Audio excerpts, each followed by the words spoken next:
Revolutionary talk for revolutionary times. Promoting peace, liberty, and prosperity around the clock. LibertyTalk.fm.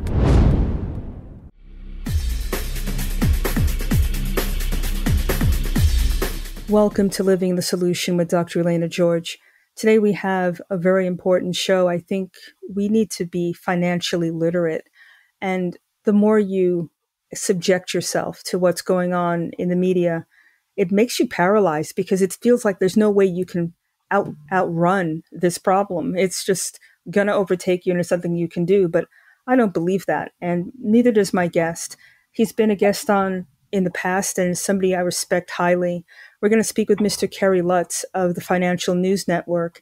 And what we're going to talk about is the truth. It's not about the clicks. It's not about the fear mongering. It's about how you can really take a step back, get your bearings, make financial plans. And I believe once you have financial health, everything else falls into place. So, Kerry, thank you so much for joining me today. I'm really looking forward to our conversation. Likewise, Dr. George. It's always a pleasure to be on your show. And I think you're doing an amazing job. Oh, you're a sweetheart. Thank you so much. But in the little intro, I wanted to try to get people's mind around the financial doom and gloom that's out there. We're hearing about inflation, interest rates, the worst uptick in our financial devastation that's coming. We've got food issues, we've got fuel issues. And I wanted to have you on because I wanted to tease apart, take small bites to figure out what's hype, what's true, and more importantly, how we can take our power back. So let's start off with the Great Reset. I think that's been something that people have been bandying about, and we've talked about it on occasion, but what is it exactly? Is it for our benefit, or is it to basically cause financial catastrophe for everybody? Well, the originator of this concept is a guy named Klaus Schwab. Some believe that he is a sociopath. I'm not qualified to judge, but he seems to think that somehow the people don't know what they're doing. But if you just let the geniuses take over and run things and give up your freedom, as he said, you'll own nothing and you'll be happy. Your life is going to be much better. But this is a group of people that believe they call the rest of us eaters because we're eating meat, whatever, and that's creating greenhouse gases, climate change, all this. And climate's always changing, whether it's because you eat steak or I eat chicken or we both like fish. I don't think has anything to do with it. But the sustainability thing, all of this, they seem to want to get rid of a portion of humanity and the less productive members. And maybe that's what this is really all about. I mean, you had those guidestones in Georgia recently getting blown up. I don't quite know what that's all about. But they seem to have some really strange ideas, and they seem to have a lot of power to implement these ideas. The idea that Germany can shut down its nuclear power plants and boycott Russian gas and oil, and that somehow they're going to make it through the winter, a really potentially bad winter, without a lot of people being hurt badly or even dying, is madness. And you have to say, are these people stupid, or is this part of the plan? I'm not trying to be a conspiracy theorist here. Mm-hmm. This is just a fact that, let's switch to electric vehicles when they can't make them in adequate numbers at this point. The resources, everything else, the power grid. Let's just stop producing oil, cut off pipelines, all these things. And for what purpose? How is humanity going to be better off? I'm not sure, because a mass die-off due to the inability of people to heat their homes. In Germany, they're talking about having these warming centers. So you won't be able to have heat in your house, but you go to like schools and you can hang out there for a couple hours and get warmed up. I mean, this is just insanity here, Dr. George. The more I think about this, if you really want to take a bird's eye view of this, and you really believe that there was global warming and we needed to find an alternate alternative energy source, why does it have to be so drastic where people have to get hurt in the process? You spoke about Germany. What about us, where we cut off our own pipelines and we're looking for oil from people who hate us? When a couple of years ago, we were the number one oil producing country in the world.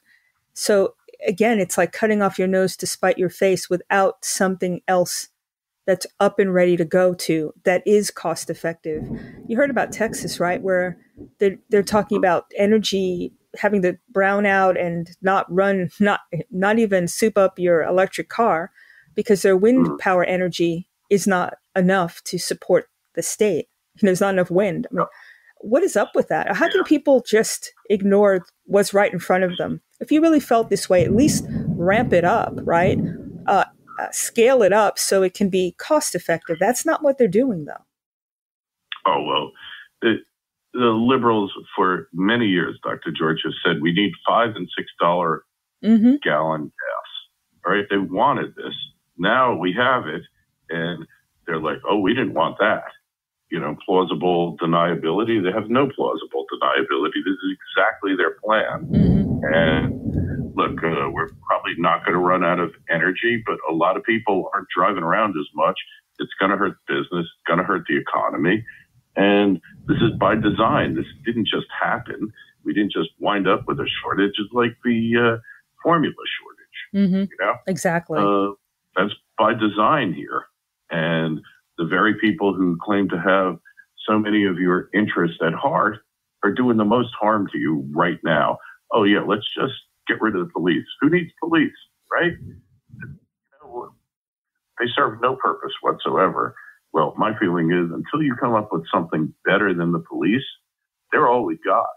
And so many of our urban centers here have turned into urban jungles, urban warfare that, as dangerous there as in Iraq and other horrible places, or down in South America, Honduras, or Guatemala, those places, super violent societies. Cut back on the police.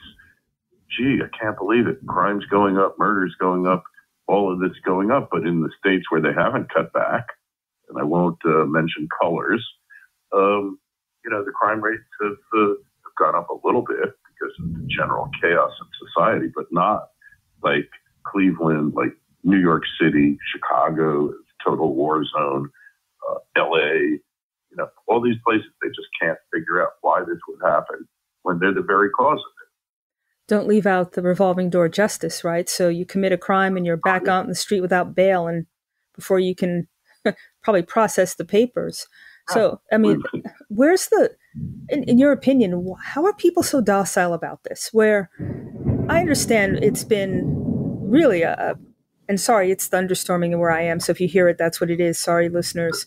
But you've got a whole system where something happens, you let the person out on the street, you disarm citizens, or you want to. Yeah.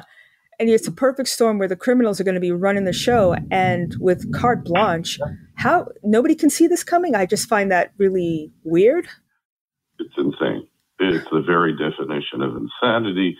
Hey, I am the first to agree as a recovering attorney that there are many flaws in our justice system, and we drastically need reform that we haven't had since the 60s, when we effectively had negative reform that led to all the situations we're in now. I'm the first one, I think. I think the system, I don't want to say it's racist, but it certainly is tilted against those who don't have the means to get the proper representation. You tell me, what's more racist? Putting criminals in jail, holding them on bail to ensure they can't do any more harm, or perhaps having these inner city schools that teach absolutely nothing and that prepare our children. To me, the schools in the public school system is the most racist system that we've ever created. I think you're absolutely right. It's built based on what you look like, you can't achieve. It's almost ingrained in your DNA that you need a leg up somehow. And it usually isn't a leg up. It's a leg down, quite frankly, because created a system where, at least emotionally, nobody could feel good about, I need to have the system completely change in order for me to succeed. That doesn't even make sense. On that note, let's take our first break. You're living in the solution.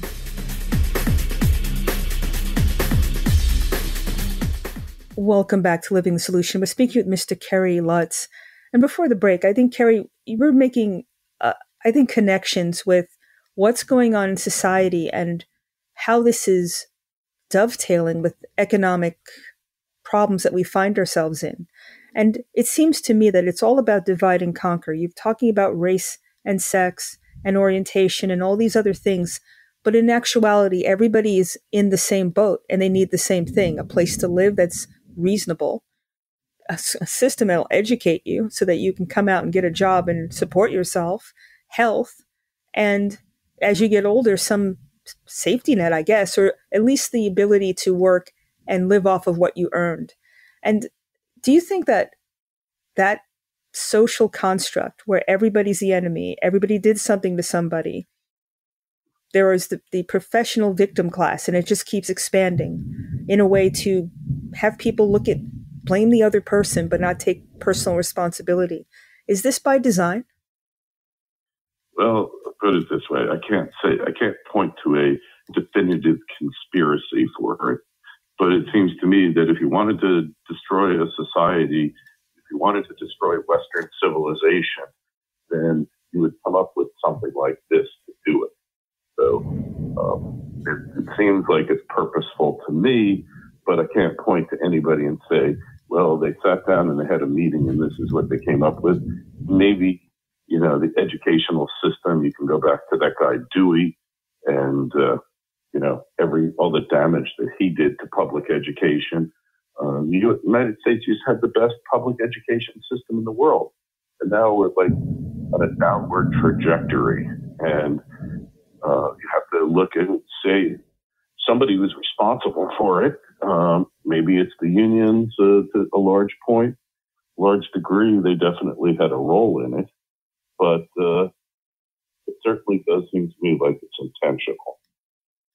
Well, when you look at the last couple of years, when I again look at everything, it seems that there's a centralization of everything. Healthcare has been centralized and a corporatization. The banking system, education, from the health standpoint, the hospitals have all consolidated. They took private practice and pretty much decimated it. So it made most of us, into employees. And you don't have power as an employee. You just do what you're told. And it's all about the bigger picture and the conveyor belt mentality. Is that something that you see? I mean, COVID, for example, it seems everybody was kind of remotely removed from the economic structure. You were getting money to stay home. You were getting money to, it's just like a free fall of money coming from the government. What's the consequences of that? It seems like people either they love it and they haven't gone back, or they've taken the individual free market side of the economy and kind of made it a lot smaller. Did they?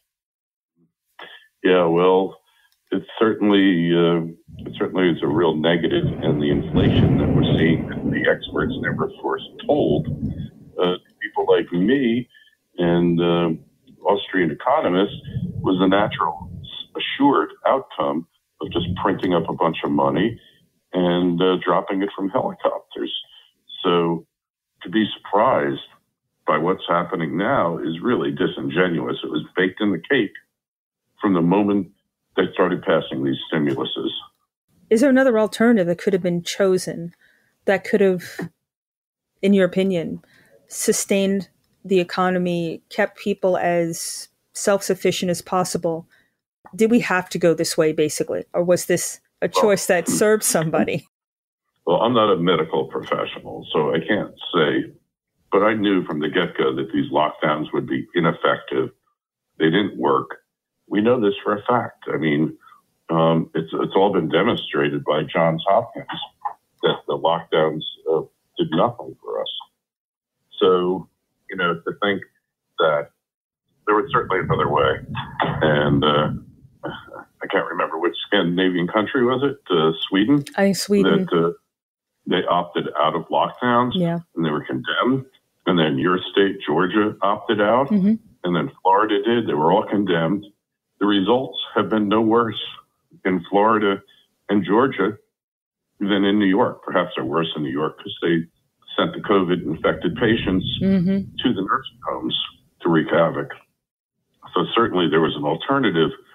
And there's a book by Dr. Scott Atlas detailing everything that happened. And really the lockdown madness didn't end until he got appointed by Trump to the presidential COVID thing. He was ignored, but he blew the whistle on them. And finally they backed off. But they're still looking to do this. You know, they're not just going away. No, it seems like another round. California is already talking about masks for kids going into the fall. And I hope this doesn't happen again, because I think we've lived through it, as you said, long enough to figure out that it didn't work. If it worked, we would not be going through this iteration again of more of the same. If it worked, why do the same thing, expect a different result? You know, from a psychological standpoint, it doesn't make sense. And does it dovetail with the economy? I mean, from living in your home, not being able to communicate, because we're social creatures, human beings, not being able to see your friends, having lost loved ones, not being able to go to their funeral, not being able to see people in the hospital. I mean, it was just an onslaught. From an economic standpoint, how can you remove yourself from this system? Do you have to do something? Oh, go ahead. I mean to cut you off. Go ahead. It's okay. Sorry.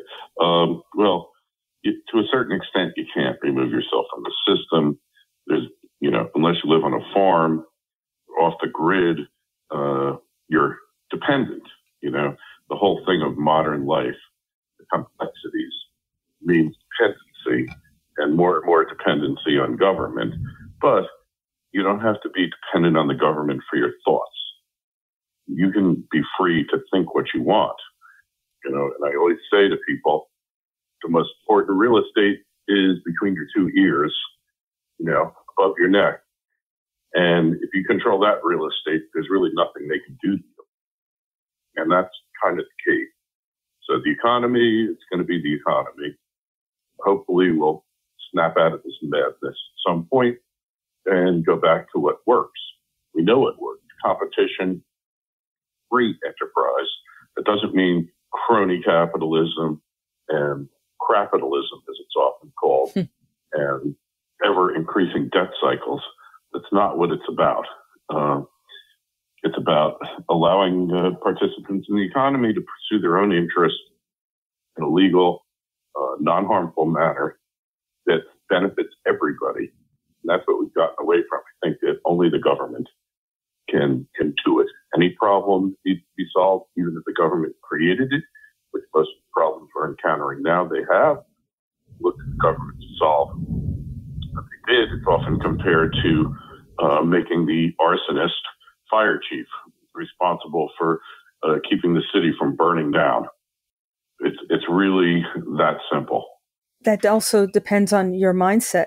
Have we been educated out of the mindset of capitalism and individual pursuit? It seems like it's become a curse word.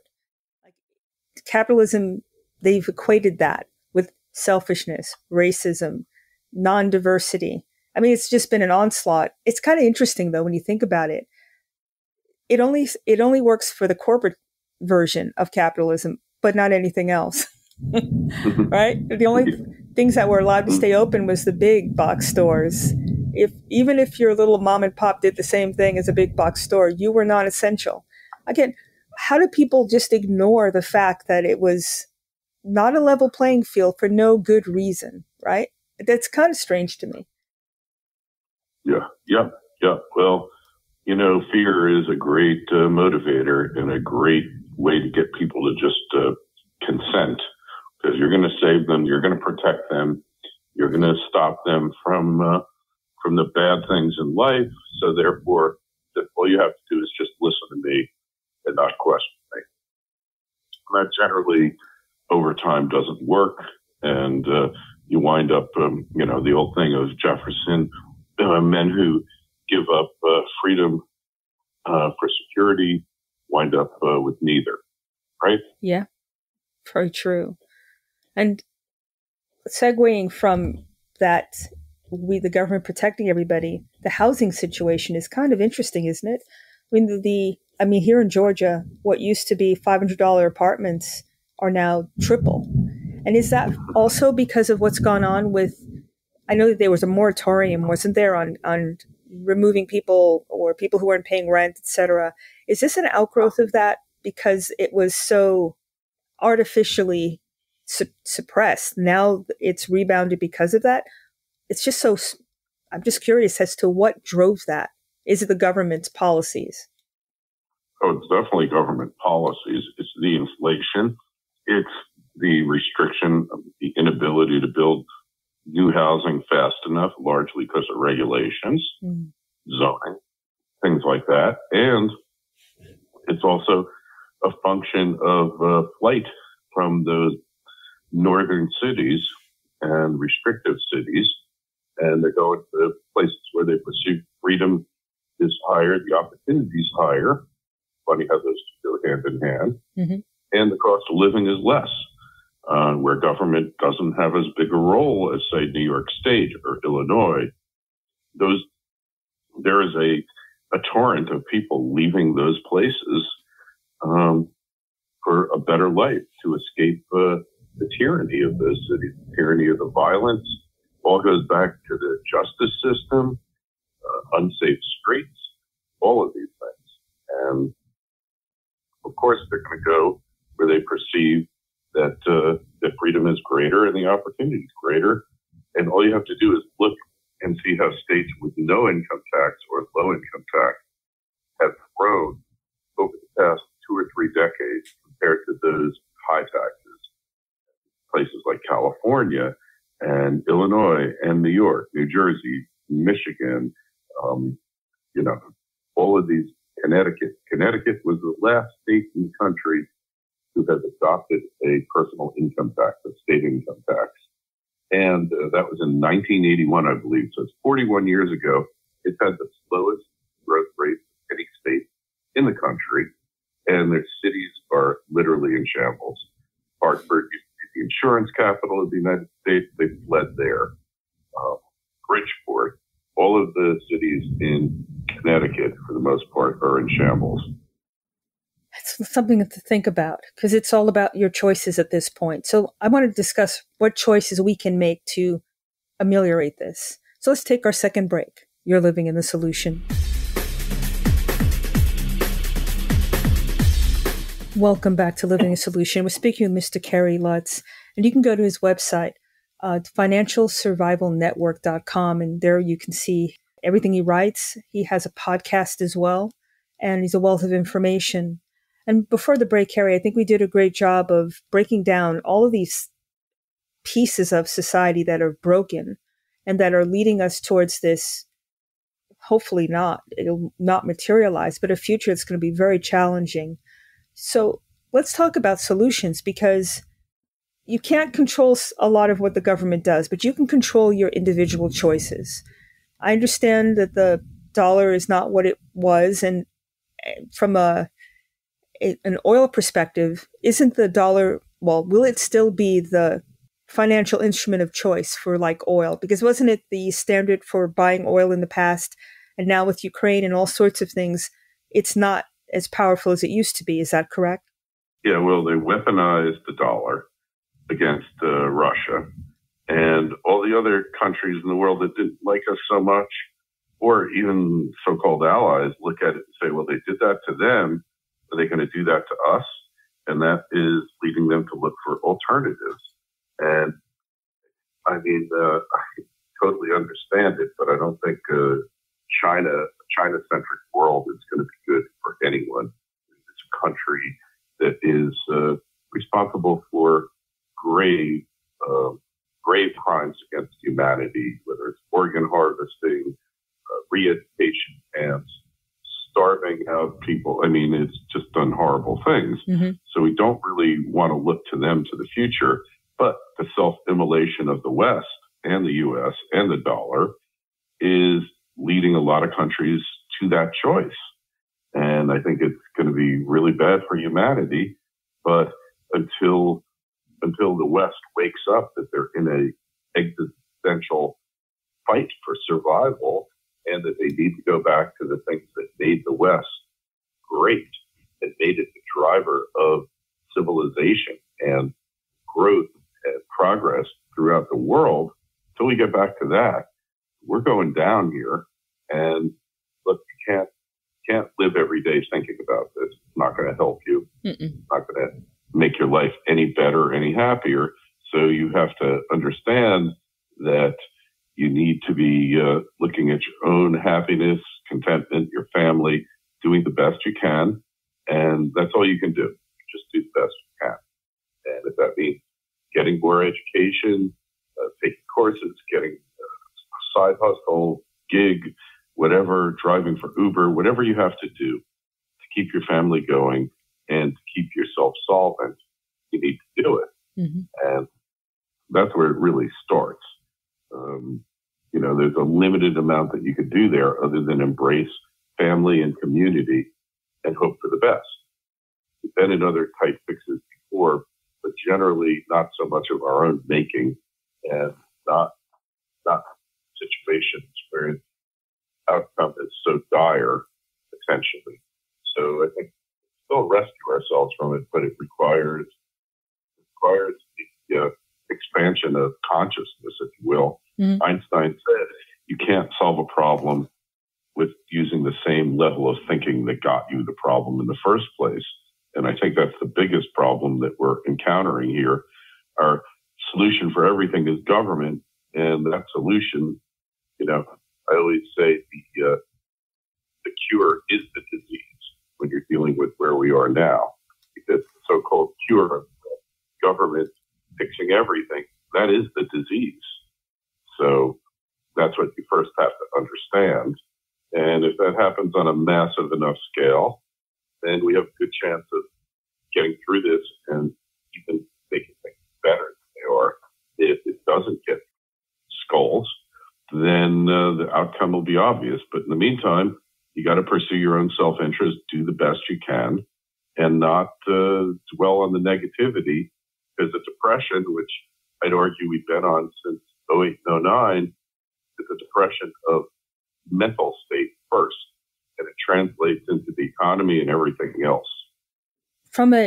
I agree, mind and body are connected, and if you feel like you're put upon, you won't make any moves, and then you just end up being, I don't know, a victim of whatever the circumstance is.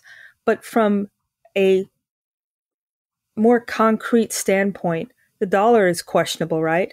So how do you recommend tangible things, like if you can own a home or buy a piece of land, something that you can physically hold in your hand, as opposed to some sort of financial instrument that is, nebulous, like Bitcoin or something that's digital? Is that really something that you need to make decisions on and start getting if you don't have it already? Well, you can still acquire some silver. It's kind of trading it's kind of on sale now at the price it's at. The dollar is actually has gotten at a level that it hasn't been at, but not because it's so strong. The euro is so weak and the yen is so weak. So certainly tangible, having a house, but making sure that you can afford the mortgage assuming you get one, which makes sense in inflationary times, is really important. Real estate investing, people are always going to need a place to live no matter what. And owning income producing real estate in the right places at the right prices. They're a bit high right now, but they'll probably come down to higher mortgage rates. At some point, the Fed will reverse and they'll start cutting interest rates. And then we'll have another boom. It might not be a great boom, but it'll help things for a little while. And then we go back to square one. So, for the average person, storing up some food, emergency food, not saying you got to have a year's worth, but several weeks is always a good idea. Natural disasters happen repeatedly throughout the country and the world. and a little precious metals for it if you can afford it. Good idea, like I said before. And, cryptos I'm not convinced about. They've taken a big hit lately, but a small 5% or less of your portfolio in cryptos, probably not a bad idea. But understanding that it really is a risky asset class at this point, eventually the central banks will switch to central bank digital currencies, baking cake, part of the Great Reset or whatever, and all that's going to happen. So, you can do things, certainly investing in yourself, improving your skill set, not necessarily looking at college if that's not right for you, but vocational trades. There's not enough plumbers, not enough electricians. Knowing how to build stuff, make stuff, fix stuff, it's all going to be skills that are in universal and permanent demands. So the robots can build your house, and fix your electric, or give you a new hot water heater. Somebody needs to know how to do this stuff. And we've had this overemphasis on higher education, and I put higher in quotes. That led to a shortage of these people and a general elitism in society looking down upon you if you know how to fix a toilet, which I'll never understand. Being able to do things with your hands, having those skills go a long way. They're so easy to get now, Dr. George, between YouTube and online. I learned how to podcast online, not that I'm going to be able to change a light bulb with what I learned, but I learned how to podcast online. It's a very complex process when you're starting out. Now it's easy peasy. So the point is, you can learn how to do that on your own without any formal education. Welders, are getting paid six figures first year at a welding school. All of these vocational training programs are available to you if that's what you want. Just figuring out how to raise your income by 25%, whether it's driving Uber or, Airbnb in your place, whatever it might be. Figure out a way tomorrow, next week, to raise your income by 25%. You can do it. Anyone could do it.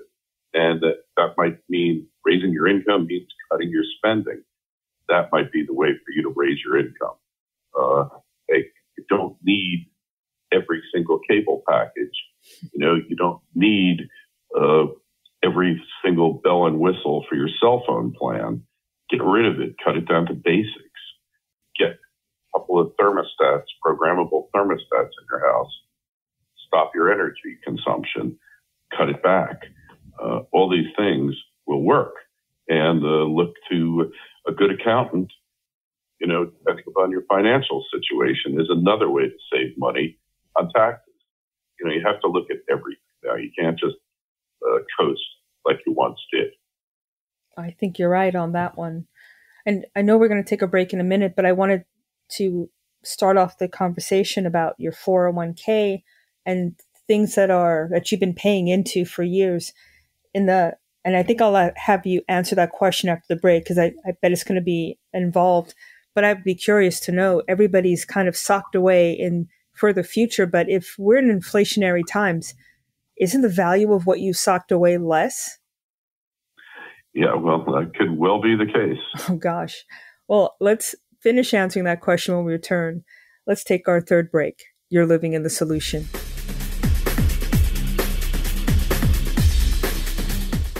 Welcome back to Living the Solution. Again, we're speaking with Mr. Kerry Lutz, and you can go to his website, financialsurvivalnetwork.com.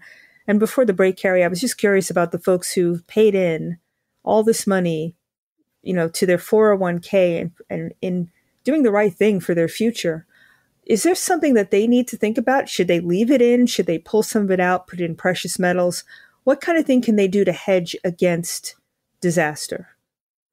Well, first, I'm not a licensed financial advisor, so I can't tell you what to do, and everybody's situation is different. But if all of your assets besides your home are in a retirement plan, it might be wise. I know I would look at other alternative investments. There are things called self-directed IRAs. You can roll your 401k into that, put it into real estate, put it into precious metals. It's all available to you. And you don't have to take the whole thing. You could do a partial rollover. All these things are available. You need to talk to people who actually understand what you have there and can help you plan. And this requires having goals. When do you want to retire? And what would you do if 2/3 of your retirement that you saved for vaporized? Not just going into the stock market and losing money. I think that'll turn around. But the idea that you lost a large portion of your purchasing power so that the $500,000 that you managed to save in your 401k will only buy $350,000 worth of goods and services. That's what I think they're asking. Mm-hmm. And that's where you need the financial planner. Over time, I still have faith in the stock market in that I believe that that it's going to turn around. It's cyclical in nature, but the purchasing power that your stock market returns give to you could be dramatically lowered. Whereas if you'd been in real estate over the past 2.5 years, you've really made a killing. And that's not to say that real estate's going to continue to go up, but if inflation continues to go higher, then real estate is going to, because income producing real estate, rents will go higher and people will still need a place to live. So that's certainly one way. It is somewhat of a hedge. It's illiquid though, not guaranteed, although real estate is more liquid than it's ever been now. The ability to refinance, whether that will continue on into the future in its present form is another question you have to ask. But all these things are available. You just need to find the right people to guide you. And, you know, the stock market, if inflation is running right now, they admit at 9.1%, it's probably based on the old way that they calculated somewhere around 15 or 16%. Mm-hmm. That means this, to stay even, you got to get a 15, 16% return yearly. And even in the best years in the stock market, that's difficult. You know, 20% returns in the stock market appear not going to be happening. But at some point, the market will turn around. But it's really difficult for an individual, myself included, to time this stuff. Really, really hard to do that. So, you know, I personally hold some mining stocks. Not for everyone. They're super volatile. They're in a major bear market right now. But the price of gold probably will turn around, in my estimation, towards the end of this year, beginning of next. So fourth quarter is generally a time when precious metals perform very well and mining stocks. So you can't predict the future. Nobody can. You know, Mike Tyson said everybody has a plan till they get hit in the face, right? Yeah. And, you know, but it's better to have a plan than not have one, regardless, even if your plan is wrong or turns out to be incorrect, because then you know it's wrong and you can take steps to change it. But if you have no plan, you're just like a piece of driftwood floating in the ocean, and you go where the currents, the tides take you. Right. Well, so plan is essential. So that's an excellent pathway to look towards the future. But when you're in the heat of it right now, and you're trying to make movements, is it wise to do more cash-based living now than credit, and really try to pay down your debt? I mean, I would think that's pretty obvious, but I'm specifically talking about cash-based everything. You're less likely to put stuff out there if you got to put cash out. I don't know why that is, but seeing the money come out of your hand, it just doesn't feel right. So you kind of hold on to it. Is that something that people should try? Well, here's the thing, though. So sophisticated investors understand how to make money off of inflation. Okay. Unsophisticated investors lose money in inflation. All right. the people who make the most money during inflationary times are the ones that owe the most money, because you get to pay back your debts in depreciated dollars.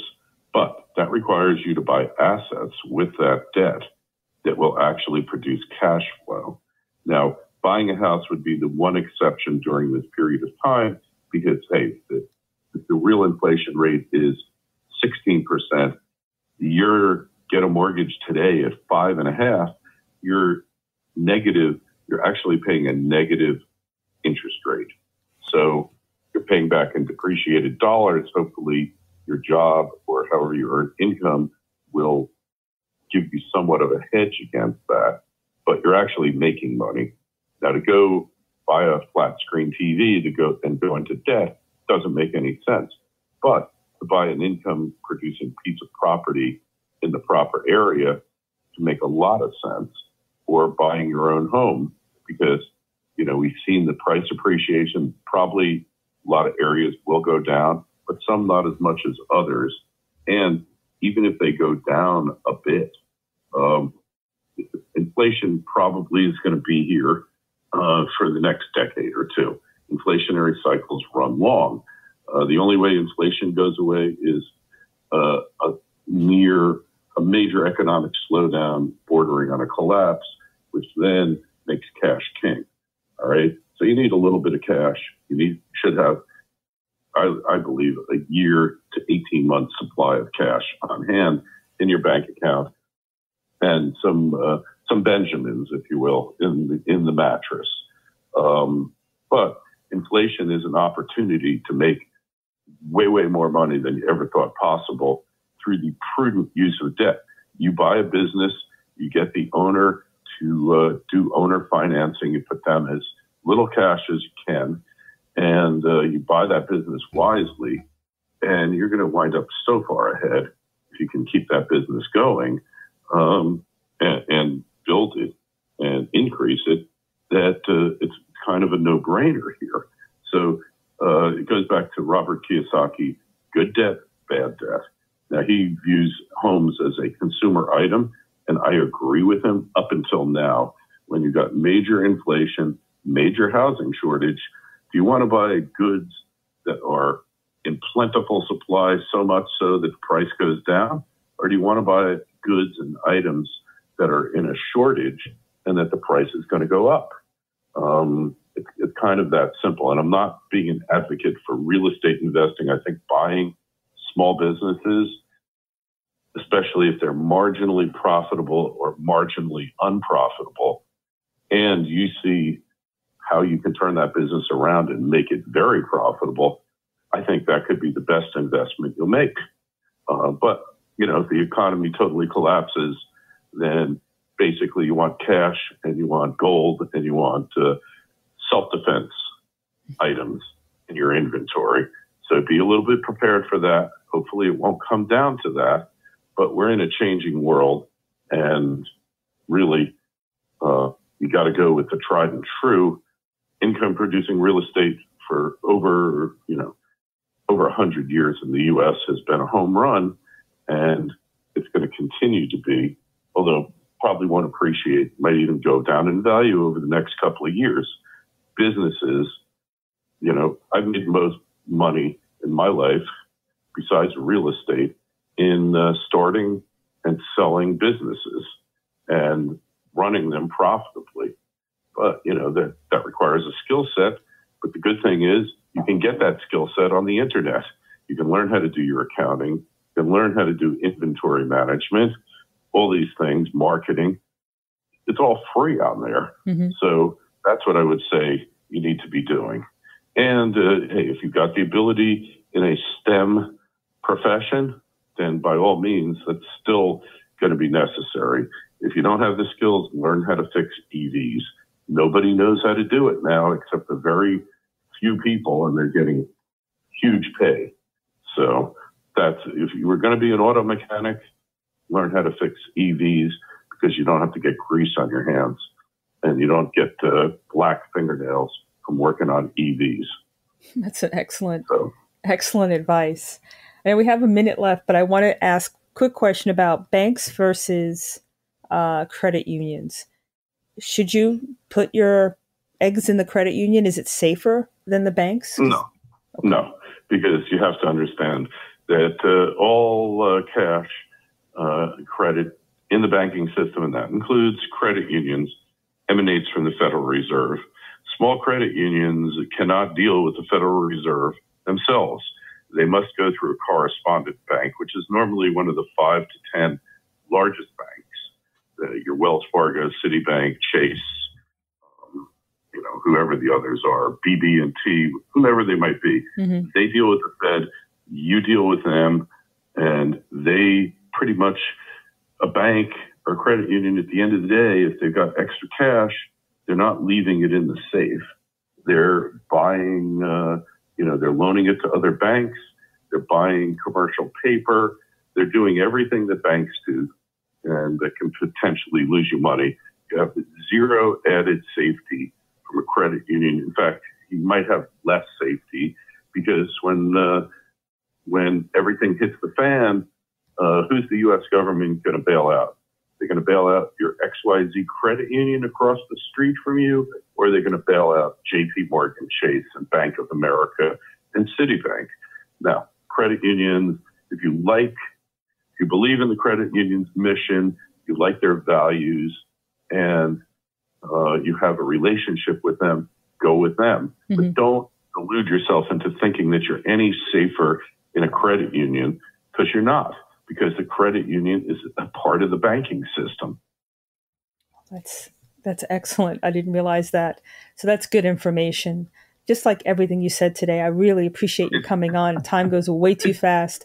But I think people have something that they hang their hat on, have strategies that they can think about and put into plan. And you were really comprehensive. And so I really appreciate your time, Kerry. I know how busy you are. Anytime, Dr. George, and we're looking forward to having you back on the show to talk about health, because financial health is all well and good. But if you don't have physical health, if your body's unhealthy, none of it matters. If you lose your health, who cares about how much money in the bank? You're not going to be around to spend it. Well said. I absolutely agree. Anytime you let me know, I'll be happy to come on. And I want to thank you again for coming on, and thank you, everybody, for living in the solution.